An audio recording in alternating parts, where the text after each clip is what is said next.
তো বন্ধুরা কেমন আছে, আরেকটি নতুন ভিডিও নিয়ে চলে এসেছি। আজ সকাল সকাল থেকে আমরা ফুটবল খেলতে চলে এসেছি, পৌঁছে গেছি। দেখো মাঠ দেখা আছে তোমাদের কাঁদো করে আমাদের ছেলে চলে এসেছে, কিন্তু ওই টিমের ছেলেগুলো এখনো আসে নাই। এটা পুরো গ্রাউন্ডটা আজকে কুয়াশটা দেখো কত আছে। এটা আমাদের বারে চলে এসেছিল, তখন আমরা রেডি আছি।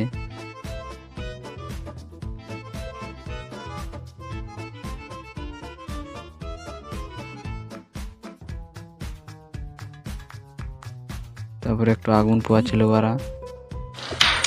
তারপরে এবার আমরা রেডি হয়ে ঢুকেছি মাঠে।